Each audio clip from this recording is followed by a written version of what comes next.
Спускаемся вниз. И здесь у меня колокольчики.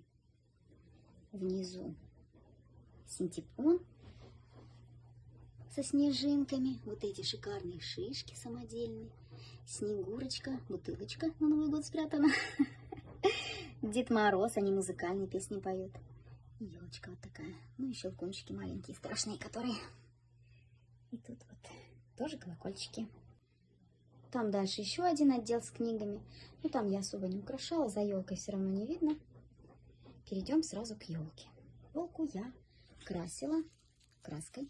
Вот так она теперь выглядит, интересно. Такая елочка.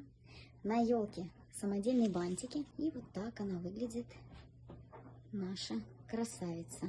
Ствол я обернула мишурой, потому что не люблю, когда проплешины такие лысые.